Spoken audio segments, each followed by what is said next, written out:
Bisa ngomong, tanya, putar lagi, tanya. Oh, nggak ada, dapat. Kalau saya tulis, saya tahu nggak kamu ngerti. Kamu yang harus ngerti, bukan tanggung jawab saya untuk tanya-tanya ngerti atau enggak. Kamu mudah-mudahan ngerti maksud saya waktu saya baca.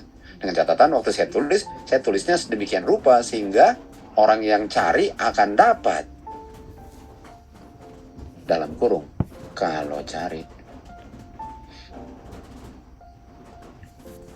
Kalau cari. Oke. Kita kedua sekarang. Ibu Asya, gimana? Oh iya, jadi yang kita mau mengerti dia punya kutipan ini, dimana kalau Ellen White itu kan dia bilang one particle itu artinya itu sama dengan dosa kecil kan. Dosa kecil itu lebih parah kalau. Jadi Ibu Asya bilangnya gini ya, jangan bilang dosa kecil. Itu untuk diperbandingkan, itu yang diperhitungkan kecil. Dalam perbandingan ini, itu diperhitungkan kecil. Bukan berarti dia kecil, tapi dalam perbandingan itu, dialah yang ambil peranan kecilnya. Jadi apakah cerita ini kenyataan? Tidak kenyataan. Kenapa tidak?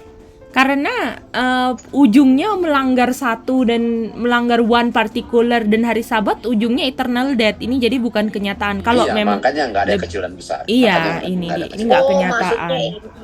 Jadi ini hanya artinya Miss White sebenarnya mau tekankan apa? Ini yang dia mau tekankan ini, jangan melanggar hari hukum keempat, jangan, itu maksudnya.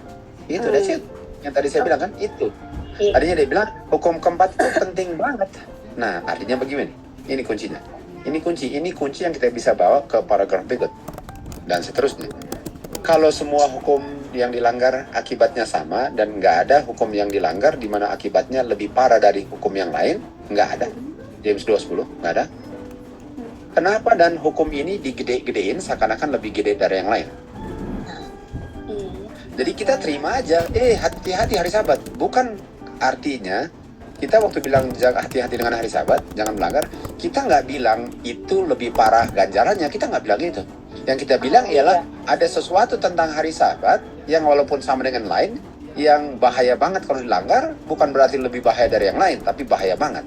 Apa? Jawabannya kita belum belajar. Jadi pertanyaannya, jangan melanggar hukum keempat lah, pokoknya jangan. Lalu dibilang, artinya boleh makan buah yang dilarang? Enggak. Kenapa fokus 4 dan karena ada sesuatunya dari 4 yang kita harus tahu kalau disorotnya di sini. Oke, kedua ya. Yang kedua adalah ini. Tolak terang yang diberikan tentang hari Sabat hukum keempat. Tolak. Nah, ini tolak yang jangan. Ditolak lagi kan. Lalu hasil penolakannya Kristus menderita di kayu salib, di Calvary. Tuhan Yesus menderita di Calvary untuk menebus manusia dari pelanggaran, akibat dari pelanggarannya. Artinya, waktu melanggar hukum keempat, jawaban daripada hukum keempat, pelanggarannya adalah ini, sacrifice. Okay? Sacrifice. Artinya kalau kamu melanggar hukum keempat, kamu akan lihat sacrifice. Artinya kalau cuma makan buah apa? Apa ini 2:10 sacrifice dong, betul? Kalian? Ya.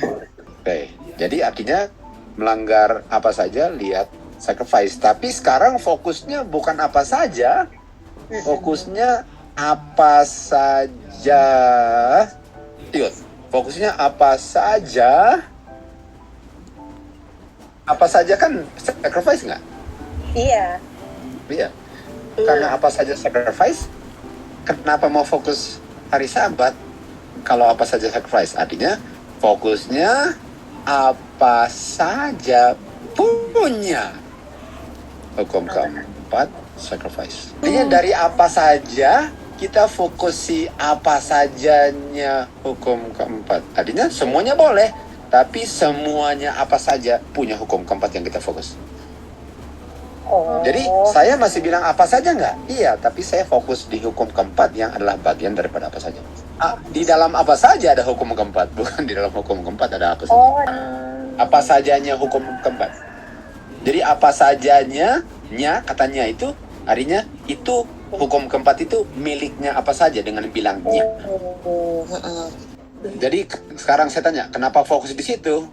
Well, bisa dibilang fokus itu fokus saja walaupun belum tahu kenapa, betul? Tahu. Ya. Tentu saja dia akan bawa kita ke kenapanya walaupun kita belum sampai ke kenapanya. Oke. Jadi waktu kita lihat Adam makan buah, Hawa makan buah, apa jadi berikutnya? Kata sacrifice muncul, betul. Kata sacrifice. Kenapa saya nggak bilang hukum keempat? Karena kalau saya bilang hukum keempat, pasti bilang sacrifice. Pertanyaannya, bilang sacrifice nggak? Kalau Hawa makan, kalau James 2:10, bagaimana? Iya. Lalu setelah kita lihat Sabbath ditolak, sacrifice muncul, dia bilang apa? Apa yang dibilang? Hukum Tuhan tidak berubah. Hukum Tuhan tidak berubah itu, Alin, bilang aja kata yang penting. Dibuktikan dengan adanya sacrifice.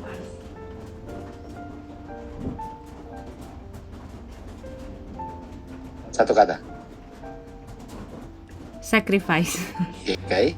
Jadi gini ya. Waktu Hawa ada melanggar 10 hukum,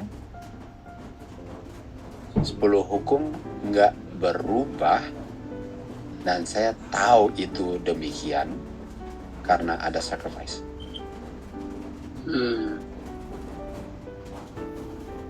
Nika, siapa bilang hukum Tuhan berubah?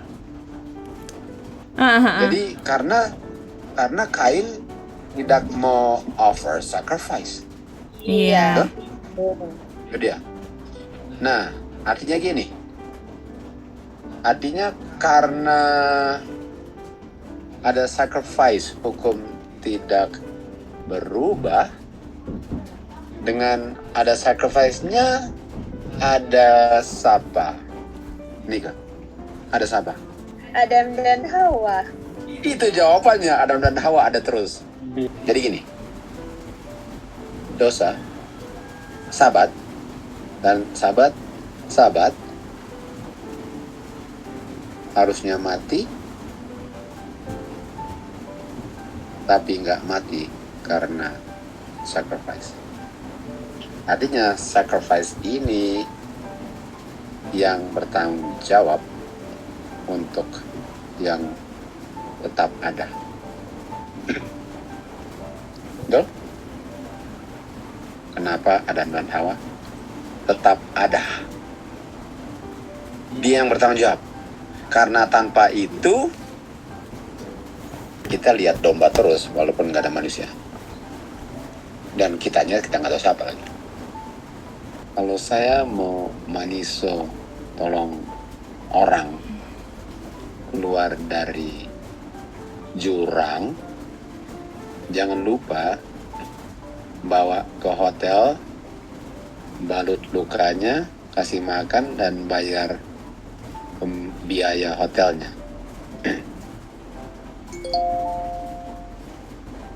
Kamu punya neighbor, tulis bilang, jangan pikir kamu punya neighbor cuma orang Yahudi. Kalau orang Samaria masuk jurang, kira-kira mau ambil nggak? Memang lewatin, sibuk mau ke ini.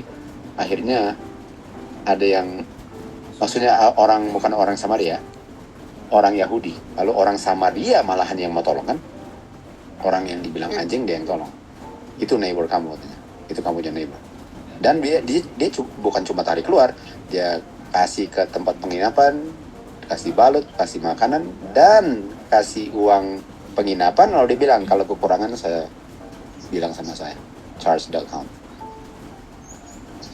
Jadi apakah fungsinya hanya tarik keluar, lalu good luck, you're on your own? No.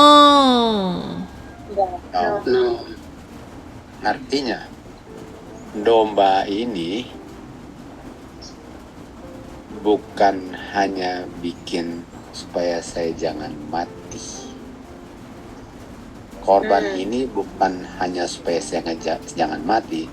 Korban ini supaya saya jangan mati dan tetap hidup. Jadi fungsi korban ini bukan hanya supaya jangan mati, dia tetap berfungsi selama dia nggak mati. Dia yang bertanggung jawab. Dia yang bertanggung jawab untuk tidak mati dan hidup terus. Si sacrifice. Mana isi? Jadi Angga bisa dibilang selama orang yang masih hidup segini ya, selama orang yang masih hidup ada kerjanya domba. Dan kalau domba punya pekerjaan berhasil, nggak bisa bilang selama orang hidup, karena dia akan hidup selama dia nggak menolak yang di offer domba. Selama, jadi Yud bilang selama kadar luasa berlaku dia hidup, dan kalau udah habis kadar luasanya, ya apa boleh buat mati. Mati lagi. Artinya selama. Artinya yang selama itu didikte oleh orangnya, bukan sacrifice-nya. Jadi domba itu harus ada dan orangnya harus terima itu kan. Kalau dia mau hidup, tapi yang menentukan keberadaan dombanya ada terus atau enggak si kehidupan orang yang hidup ini. Keberadaannya? No. Dan itu benar kalau apa gini? Itu benar kalau apa? Itu benar kalau apa gini? Itu benar kalau apa? Jadi yang menentukan dombanya jalan terus orangnya katanya. Iya Itu benar. Betul. Artinya dombanya itu bergantung kepada orangnya masih ada. Itu dia bilang kan? Ya, itu benar kalau jawabannya, Iut punya jawaban ialah orang itu yang mendikte adanya sacrifice. Itu hanya benar kalau di dunia ini cuma ada satu orang. Artinya pelakunya sampai kapan? Berakhirnya di mana? 1, 2, atau 1? Jawabannya berakhirnya di 1. Hah? 2. Hah? Di 2. Gimana sih Angga? 121. 121. Berakhirnya di Daniel 12 ayat 1.